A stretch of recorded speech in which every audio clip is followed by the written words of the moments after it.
बरेली में मुख्यमंत्री योगी आदित्यनाथ ने आज फरीदपुर के रामलीला मैदान पर जनसभा को संबोधित किया। उन्होंने सपा, बसपा और कांग्रेस पर जमकर निशाना साधा। राम मंदिर का जिक्र करते हुए योगी ने कहा कि जो कभी नहीं हुआ वो अब हुआ है। रामलला का भव्य मंदिर बन गया है। अयोध्या में रामलला का भव्य मंदिर सपा, बसपा और कांग्रेस के लोग बना पाते क्या? ये लोग बोलते थे कि राम थे ही नहीं, जब राम मंदिर बन गया तो बोलते हैं राम सबके हैं। इन लोगों का दोहरा चरित्र है। चुनाव जब आएगा तब आपके पास आएंगे, चुनाव के बाद पहचानेंगे भी नहीं। कांग्रेस की सरकारें कहती थी कि राम और कृष्ण हुए ही नहीं। समाजवादी पार्टी के लोग कहते थे जय श्री राम बोलोगे तो अंदर बंद कर देंगे।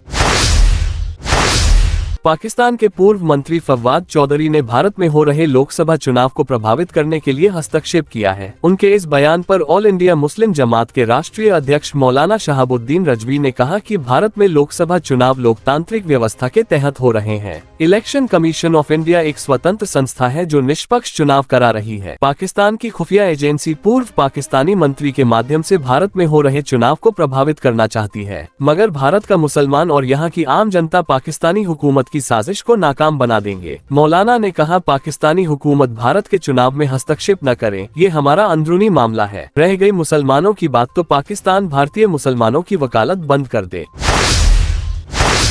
रेलवे में खल्लासी के पद पर तैनात युवक के खाते से लोन कराने के बाद उसके सारे रुपये निकाल लिए। इस मामले में आज उसकी पत्नी ने एसएसपी से शिकायत कर न्याय की गुहार लगाई है। थाना सुभाष नगर के राजीव कॉलोनी निवासी पिंकी कश्यप पत्नी रवि कश्यप ने बताया कि उसके पति रेलवे विभाग में खल्लासी के पद पर तैनात है। उसने पति पर 9,50,000 रुपये का SBI का लोन है, जिसको देने के लिए उसके पति ने northern railway multi state primary cooperative bank limited के मयंक भटनागर व सोने सिंह से संपर्क किया था। इन लोगों ने उसका लोन कराकर लोन का 9,30,000 रुपये अपने खाते में ट्रांसफर करा लिया। इस मामले में पिंकी ने 12 अप्रैल को एसएसपी से शिकायत की थी।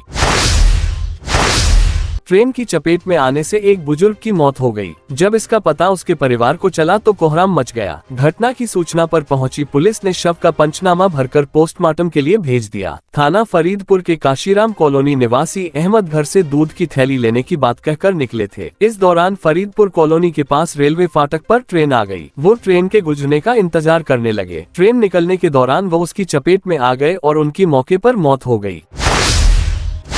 बरेली में एक महिला की संदिग्ध परिस्थितियों में मौत हो गई। महिला के परिवार वाले उसके शव को थाने में छोड़कर चले गए। जब महिला के मायके वालों को इसका पता चला तो वो लोग थाने पहुंचे और शव को पोस्टमार्टम के लिए ले आए। इस मामले में महिला के परिवार का आरोप है कि उसकी गला दबाकर हत्या की गई थी, जबकि ससुराल वाले उसकी बीमारी से मौत बता रहे हैं। थाना फरीदपुर के अहीर गोटिया निवासी मुन्ना लाल की बेटी सुनीता का विवाह थाना अलीगंज क्षेत्र के राजपुर गोटिया निवासी दुर्विजय के साथ 10 साल पहले हुआ था। सुनीता के परिवार वालों ने बताया उसका पति आए दिन शराब पीकर उसके साथ मारपीट करता था। गुरुवार को उसकी गला घोंटकर हत्या करने के बाद उसका पति दुर्विजय शव को अलीगंज थाने में छोड़कर चले गए।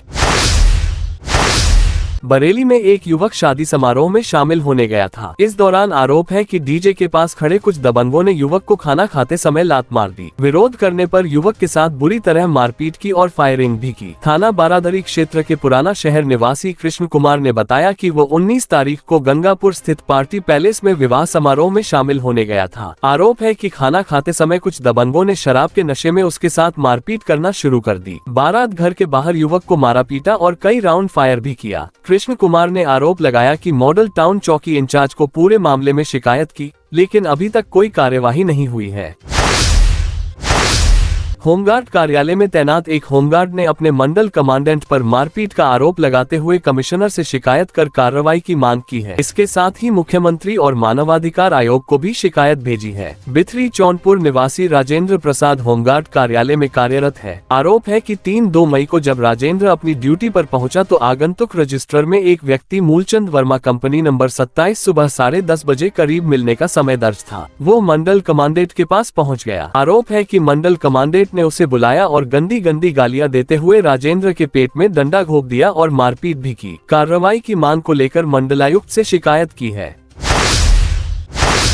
बरेली, पत्नी को मायके छोड़कर अपने घर जा रहे युवक को तेज गति से जा रहे ट्रक ने टक्कर मार दी, इससे युवक की मौके पर ही मौत हो गई। घटना की सूचना पर पहुंची पुलिस युवक के शव को जिला अस्पताल के मोर्चरी में लेकर आ गई। युवक की पहचान भम्योरा निवास खेमपाल के रूप में हुई है। अभी 2 महीने पहले ही उसकी शादी हुई थी। उसकी पत्नी का रो रो कर बुरा हाल है। थाना भम्योरा के चाटपुर नवदिया निवासी खेमपाल को अपनी पत्नी कविता को बाइक से उसके मायके लोहारी गाँव छोड़कर आ रहा था। इस दौरान भोलापुर के पास उसे तेज गति से जा रहे हैं ट्रक ने टक्कर मार दी, जिससे उसकी मौके पर ही मौत हो गई। लोकसभा चुनाव के तीसरे चरण में होने वाले मतदान से पहले उथल पुथल शुरू हो गई है। कुर्मी क्षत्रिय सभा की ओर से भाजपा प्रत्याशी छत्रपाल सिंह गंगवार के समर्थन करने का ऐलान किया है। इस बीच कुर्मी क्षत्रिय सभा के अध्यक्ष केपी सेन गंगवार ने कहा कि यह चुनाव देश का है। सबसे पहले हमें सुरक्षित देश चाहिए। आतंकवाद को खत्म करने का काम पीएम नरेंद्र मोदी ने किया है। ऐसे में उनको तीसरी बार पीएम देखना चाहते हैं। वहीं भाजपा प्रत्याशी छत्रपाल सिंह गंगवार को लेकर उन्होंने कहा कि छत्रपाल सिंह गंगवार लगातार लोगों के बीच जाकर उनकी जन समस्याएं सुन रहे हैं। उनका आमजन के प्रति व्यवहार भी काफी अच्छा है। ऐसे में उनका साथ देना फर्ज बनता है। उन्होंने कहा, ऐसे में कुर्मी क्षत्रिय सभा को पूर्ण विश्वास है कि वो जनता द्वारा चुने जाने के बाद समाज के हितों का पूर्ण रूप से ध्यान रखेंगे।